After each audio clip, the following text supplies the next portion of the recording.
Hey everyone, my name is Byra. I'm from Mongolia. So I've been quarantined here at my home for the last 4 days, and the COVID-19 cases in our country is increasing, which is not good. So anyway, I decided to make a reaction video to one of my favorite channels on YouTube, which is Geography Now. And so there's a episode on Mongolia, so I'm gonna do a reaction to this episode. So let's do it. Now, you guys know I'm half Korean. If you don't know much about East Asia, basically, putting aside all the political differences, at the end of the day, the nearly 2 billion of East Asians, like Koreans, Japanese, and Chinese, are distant cousins. Then little Mongolia comes in with less than 3 million people, and they step on the scene, and it's like, oh, hey, Grandpa. Yeah, that might be true. Hey everyone, I'm your host Barbs. You may have heard a little bit about this guy, mostly through the massive empire from Genghis Khan, or Genghis Khan. But Mongolia is unique. So a lot of foreigners pronounce the name Genghis Khan, but in Mongolia we pronounce it Genghis Khan. So this sound may be hard for foreigners, but that's how we say it. So Barb did it pretty well. In that it's kind of like the kindred root that billions of people stem from all over the world. And it all starts on some grassy hills that we will locate in... Mongolia is known as the land of the eternal blue sky, as yes, they we get are. 250 sunny days a year. They really are kind of like the center of Asia, even though technically the actual geographic center of Asia is claimed by 3 spots, 2 in Russia, 1 in China. But Mongolia is really close. So I didn't know that, because we always say ourselves like we are in the center of Asia, in the heart of Central Asia, but so it says the Central Asia is somewhere around Russia and Kazakhstan. So yeah, it's interesting. All 3 of them. Anyway, Mongolia is a landlocked country, the 18th largest in the world, located in center East Asia, bordered by Russia and China. If it wasn't for this very narrow 23-mile long corridor, they would also touch Kazakhstan, but they don't. The country is divided into 21 provinces, or aymags, with the capital Ulaanbaatar, meaning Red Hero, in the northeast. So you see that the Sakhon Province in the western side between Ovos and Arkhanga. So that's my birthplace. I was born there. So, and my family moved to the capital city when I was young. Acting as its own municipality with provincial status. Literally all roads in the country eventually lead up to this one city, one way or another. Oh, and it has this really cool looking curved sky tower building. Fun fact, Ulaanbaatar, spelled a variety of different ways depending on how you look at it, is the world's coldest capital, and it was actually a nomadic city that moved 28 times before settling in its current location. The city in itself holds about 45% of the entire country's population and holds the only international airport, Genghis Khan International, and a new airport is being built on the other side of the mountain, so far just called New Ulaanbaatar International. It has almost nothing around it, so good luck. Yeah, so new airport is being built right now. So this video is about maybe 2 years ago. So now, right now the construction work is almost done. I would say 80%. Yeah, so probably maybe in a few months we will open our new airport. Okay, thanks, Barb. The second and third largest cities are Erdenet and Darkhan, located relatively close to Ulaanbaatar. Yep. Now, Mongolia is kind of interesting because although they don't have territorial disputes, they do have some interesting border demarcations. Okay, territorial disputes. This is my favorite shared with China. part. Russia gets a small slice of Ufs Lake. On the east, you can find a tri-point monument for China, Russia, and Mongolia at Tarbaganda, and plans for a possible western tri-point marker on the peak of Mount Tamanbogdo Ula are on the way. The country has a main railway that transects the north to south, entering both Russia and China. This also connects to the larger well-known Trans-Siberian Railway in Russia. More lines are planned to be built in the future, but for now, almost the entire western part of Mongolia is only accessible by crude roads and paths, or, you know, horse trail. Yep. Yeah, so that's partly true, because western part is, of course, isolated because the capital is located in the more like a eastern part, but the new roads built like few years ago, and also they have airports, so local planes fly there. So it's not that really isolated. We'll get into the horse thing later. Anyway, now when I say Mongolia, obviously I'm referring to what constitutes the boundaries of modern-day state Mongolia. Keep in mind though, historically, the regions of what are now Inner Mongolia that belong to China, or the People's Republic of China, were part of the larger Mongolia region, and today it has more ethnic Mongols than actual Mongolia. Yeah, I'm not Coming to Mongolia, you'll political. probably be hit with a lot of interesting sights, especially with Genghis Khan. You know him, he's everywhere. Statues, buildings, carvings on hillsides. The airport is actually named after him. He's even on their money. Some He's notable sites of everywhere. interest might include places like... Okay, there's our currency. So actually I have the exact bill here. So if you're wondering, this is a 1000 tugruk bill, which is about maybe 50 cents. Okay, so on the back side, you can see backside there's a big ox cart of Genghis Khan. So he just moved with his ox cart everywhere with his soldiers and everything. Yeah, this is our currency. all these museums. The Bodh Palace, Ichberhant Complex, Museums. the Taihar Stone, the Shambhala Stupa structure. The locals kind of consider it like the center Yeah, of energy a lot for of the universe. Buddhist Of course, there places. are so many hundreds of different monasteries like these, including the oldest one, Erdenezu. And of course, there's the Pride and Glory statue, the Sonjin Bulldog Genghis Khan statue. But the thing Mongolia is probably known most... Yeah, the Sonjin Baltic is like one of the most famous tourism spots. So it was built about maybe 10 years ago. So it's not that really far from the capital city, Ulaanbaatar.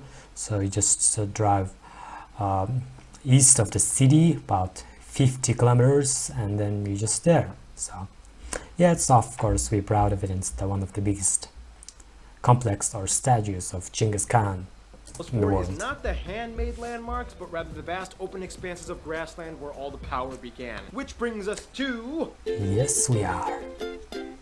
Remember that universal wallpaper for all Windows monitors back in like 1997? It had that serene roll. I remember that. That's kind of Yeah. what comes to mind when I think of Mongolia's landscape. Fun fact, it got converted into a vineyard. Anyway, Mongolia lies on the center of Asia, sandwiched between the Gobi Desert in the south, and there are three main small mountain chains. The Altai in the west, where you can find the tallest peak, Hutian on the border with China, the Hangai Mountains in the north, where you can find the deepest freshwater lake, Hovsgol. However, the hypersaline lake Uvs has more surface area. In between these two mountain chains lies the Valley of Lakes, where most of Mongolia's natural lakes lie. And finally, the Hentil in the north, which is where the longest river, the Orkhon, flows, sourced by Lake Baikal in the Buryat Republic of Russia. Basically, if you want the overall summary, the south is a dry, cold desert, the north is greener and hillier with grassy hills and water, and the entire country is subjugated to the massive... So yeah, the southern part is more of a desert area, but in the northern part is more mountainous and foresty. So my birthplace, which is Sakhon Province, which is located in the western side of the country, is a strange mix of these two terrains. So Sakhon Province is like deserty and and also mountainous. So it's a very mixed area.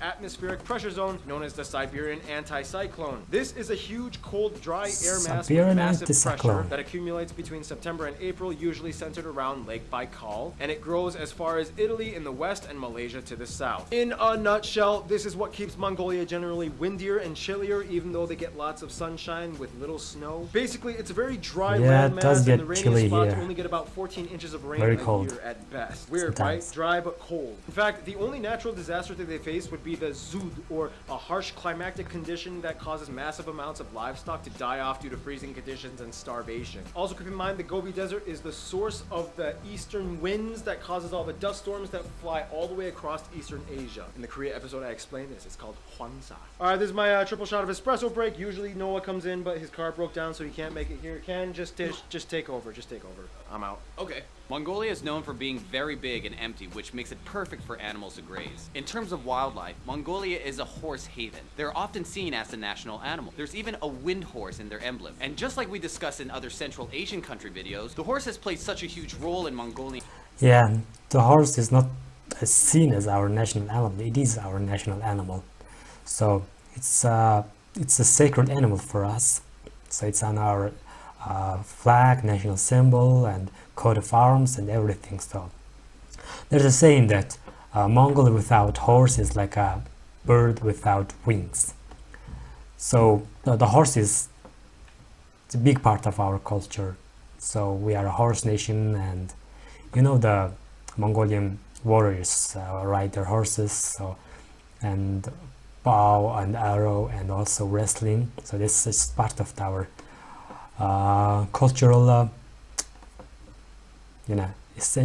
essence. In history, from transport, riding, food, milk, and sport. It is estimated that about 13 times more horses and 30 times more sheep live in the country than actual people. In fact, Mongolia is the home of the last truly wild horses in the world, known as taki. The horses have 66 chromosomes, 2 more than your average horse. Otherwise, the famous 2-hump Bactrian camel are also national treasures. They even have a festival devoted to them. Other species like the saiga antelope and their weird noses roam around the grassland, and about 1/3 of the world's snow leopard population lives in Mongolia. But Ken, what about their economy? Don't they have like a bunch of minerals or something? Yes, they do. Mongolia focuses on 2 main industries, herding and mining. Minerals make up about 80% of their exports, mostly in gold and copper. However, both sectors have been in decline for the past decades in favor of service jobs. Mongolia is also the 2nd largest producer of cashmere goat wool in the world after China. They have the 2nd largest population of yaks, again after China, which they use for milk and dairy. Speaking of which, food. First of all, no. Mongolian beef barbecue is a Chinese invention. It is not authentic Mongolian food. You have authentic dishes like aru, which is dehydrated curdled milk cheese. You have the national drink, airag, which is a fermented milk often from horses. Baked sheep meat called horhog, bodog, which is this inside-out cooked meat thing. And finally, booze dumplings. Yeah,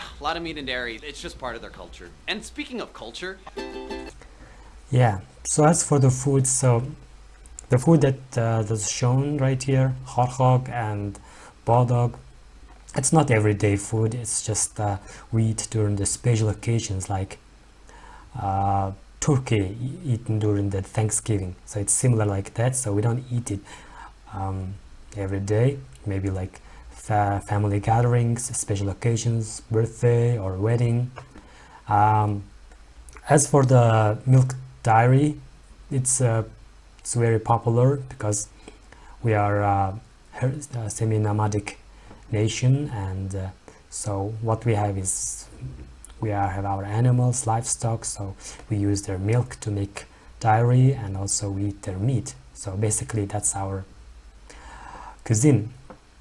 But now it's more diverse, and yeah, the food is more, the foreign foods are coming, but still the milk products, dairy is a big part of our culture.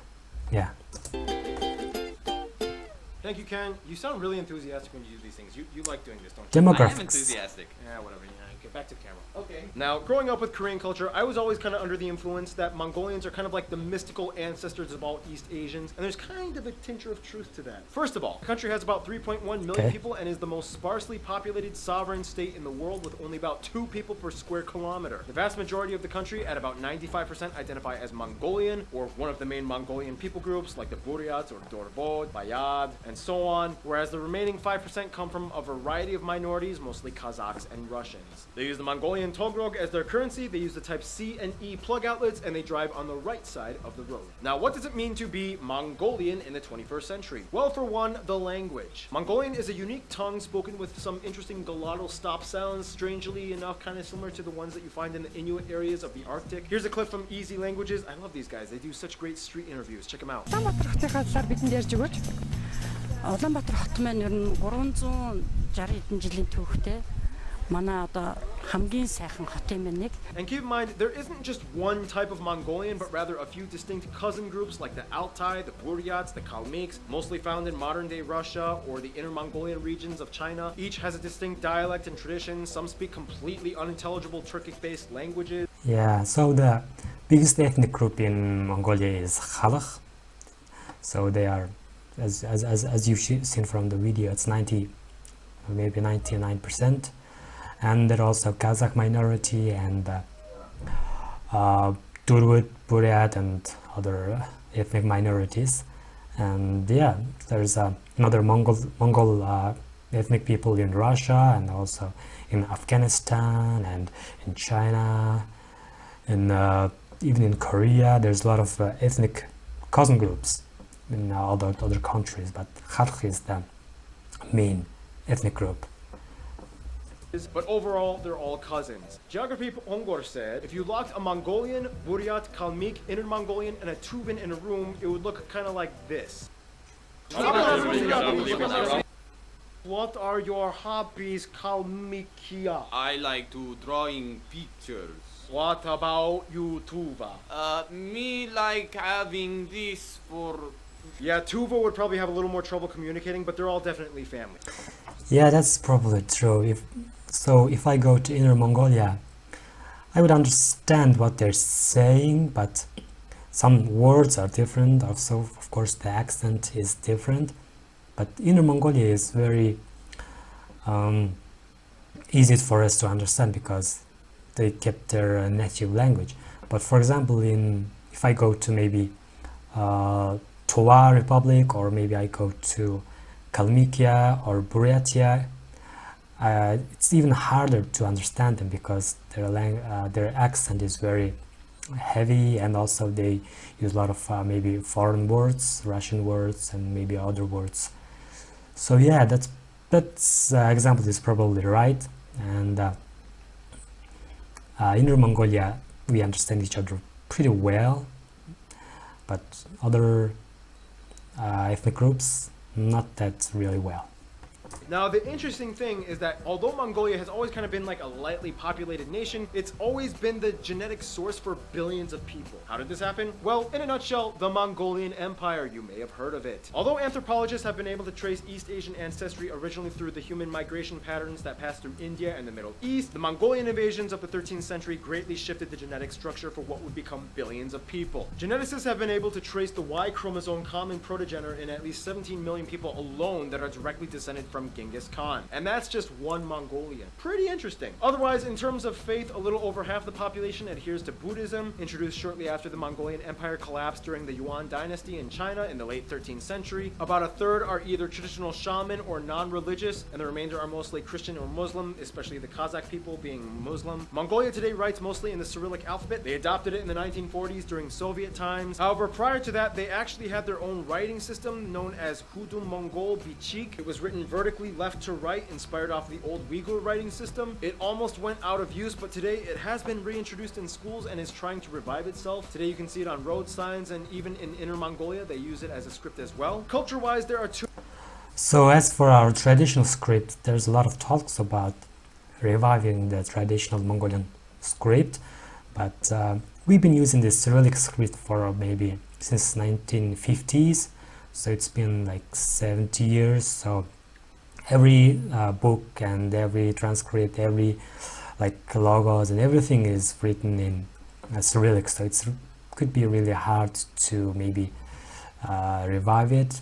But I think it's a good idea to teach, at least teach at the primary school to kids, so that they at least can read and write in their traditional script. For example, I studied traditional Mongolian scripts when I was in primary school, but I don't use it that much because it's not that, we don't use it in everyday life. So I can read a little bit, and I can write my name and write like Mongolia and something like that, but not that very good. So if you don't use the language, it kind of fades away. It's the similar thing happened to our traditional script. But Inner Mongolians are using their traditional scripts, and when I go to Inner Mongolia, I can read some shop signs and everything. But in Ulaanbaatar, there's not much traditional script, maybe a few on the government building or something like that. Yeah, so basically we use a Cyrillic script, and so I can read Russian, but even I don't understand what they're saying, I can read it because we use same alphabet.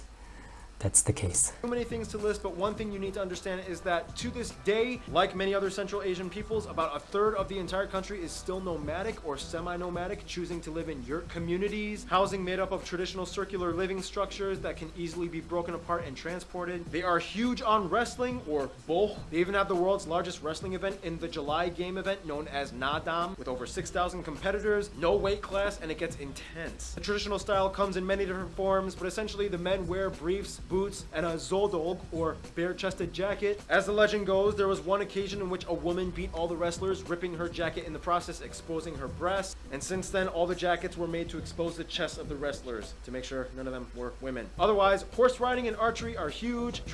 Yeah, so wrestling is very huge in Mongolia, and so Genghis Khan used to use this as a military practice, and so the wrestlers are very famous and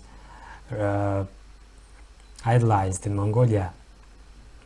And so because every child in Mongolia grew up wrestling each other, so we are pretty good at other type of wrestling, for example sumo wrestling, judo wrestling, and free wrestling, and courage, sambo, and every type of wrestling we are good at it. So, and also archery and horse racing. So as you can see, all these activities are connected to our ancestral roots, because the warriors need to use archery, and also they need to be physically fit, so they wrestle, and they need to be good on horse, so they ride a horse, and so it's very traditional, very deeply rooted activities.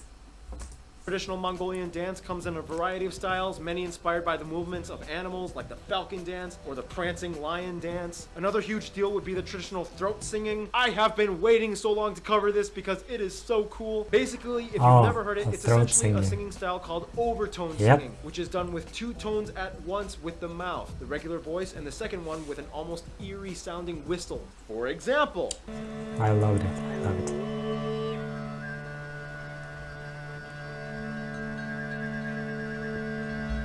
how do they do that? It's like...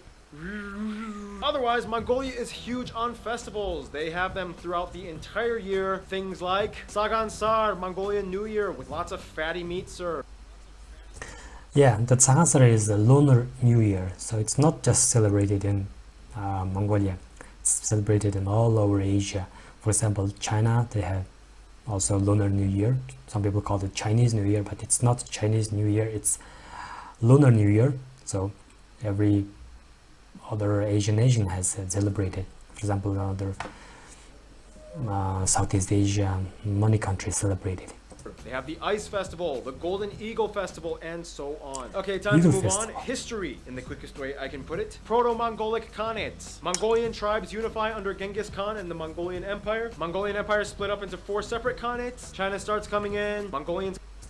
So yeah, the Mongolian Empire split into 4 Khanates because Genghis Khan had 4 sons. So he split his empire into 4 parts for his 4 sons. So that's how Mongolian Empire started to, decline, because this inner conflict. So it's basically what happens to every empire after their peak, and then they started to decline because of inner conflict. Same thing happened to Mongolian Empire. Convert to Buddhism, some to Islam. Also during this period, the Kalmyks moved to Kalmykia, which is now part of Western Russia. Nearly 2 centuries of rule under the Qing dynasty. A lot of political marriages between Mongols and Manchus. Late 19th century, Han Chinese immigrants move into Inner and Outer Mongolia. 1911, Mongolia declares independence. Shortly after World War I, Mongolia decides to side with Russia and remove Chinese occupation. 1932, Monk Rebellion. Stalin's Purge. They act as like a buffer for Russia and China during Sino-Soviet split. 1991, when Mongolia becomes a democratic country, new buildings and pop culture comes in, and here we are today. Some notable Yep, people of that's pretty Mongolian much descent it. or from Mongolia might include Modu Chanyu, Tan Shi Huai, Genghis Khan or Genghis Genghis Khan, Khan. obviously, and the various khans that followed after him, Sorgak Tani Beki, the 4th Dalai Lama, Vachim, and this poet guy, Nyangat, Di Dagbadorj, Nyangat? Natsagdorj, Jugran. I don't heard of him. Okay. Yeah, a Mongolian person went up to space. Yep, we did send our guide to the space. So it was, I think, maybe 1982 during the Soviet time. So because we were one of the satellite states of Soviet Union, they helped us build many things, and so with their help, we sent one of our guys to the space. His name is Gurarkcha. He's pretty famous of course, in our country, because he's the only one Mongolian to went to space, and I think he was actually the Minister of Defense one time. So yeah, he's pretty famous. And speaking of the grand scope of the world, now, Friend Mongolia zone. did have the second largest empire throughout all of history, right after the British. So they've always kind of had a way of dealing with a lot of people across the world, I guess you could say. Outside that's of who Asia, his Germany and friends the are. USA have close ties. They're one of the few countries that had consulates in the Yeah, early maybe. 20th century. They have the largest communities of Mongolians abroad in diaspora. They are also There are a lot of countries where Mongolians Mongolians prefer to work in and travel USA, to, you and know about that. 2% of the population They even work speak and study German there. today. And many are learning English as well. Mongolia kind of Okay, I didn't know that.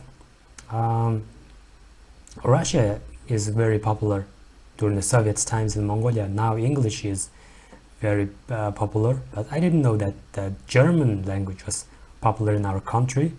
So personally, I don't know that many people speak German language. So maybe it's because of the East Germany, because during the Soviet time, a lot of Mongolian students used to go to East Germany and study there, and they come back with their language proficiency. So I think because maybe in the upper level community, there's a lot of German. There's a lot of people speak German, but maybe I don't know. 2% is maybe a little too exaggerated, I think. has a little bit of a crush on South Korea and Japan. Pop culture and dramas are super popular. Yes, we Tons do. of Koreans and Japanese We restaurants do are have a everywhere. crush on And the two Korea. are super comfortable when they meet each other. Korean Many drama, Mongolians man. also have taken part And in K-pop. sumo wrestling, including this Huge guy who here. became Yokozuna. Kazakhstan and Turkey are kind of Yep. like the newer but technically old friends, as they see Mongolia as kind of like Kazakhstan an and Turkey. ancestor to their people. Both have great interest and respect whenever the word Mongolia is brought up. In terms of their best friends, however, many Mongolians might say Russia because they didn't want China to overtake them. Although Mongolia never became a Soviet republic, they did kind of act as like a buffer zone between the two countries, especially during the Sino-Soviet split. To this day, many Mongolians even speak Russian. Russians come in all the time, and the two nations have just been generally very close, especially during the turn of the 20th century. Yeah, so Mongolia declared independence from Qing Dynasty in 1913, and then in 1921 we declared independence, and then after that the Soviet Union had their influence on us, and we become the maybe satellite state of Soviet Union. So until 1990, so everything was under the influence of Soviet Union. So that's why a lot of people studied there. There's a lot of Soviet culture in our community, for some movies, literature, and everything. Even some people married Russian women. Yeah, for example, one of our leaders, Zitanbal, married a Russian woman. So this legacy still goes on. So there's a lot of people, a lot of cultural influence of Russia in Mongolia, even bigger than any other country. So now maybe after 1990 things are changing. Maybe Korean culture is coming, and American culture, Western culture, but the Russian culture is still big in our country, because even in food, for example, we have Russian foods here, goulash, tiftel, everything. There's a lot of Russian foods here, and there's a lot of Russian borrowed words we use. Avtobus, trolleybus, bilitik, something like that. So I think it will be here to stay, the Russian culture. In conclusion, with Mongolia, you have a very vast open space inhabited by few people, but these people hold a very important secret that Asia could not live without. Stay tuned, Montenegro is coming up next. Alright, that's it. Thank you for watching, and I hope that everyone stays safe, and things will get better with the COVID-19 situation. Yeah, so see you soon. Thank you. Goodbye.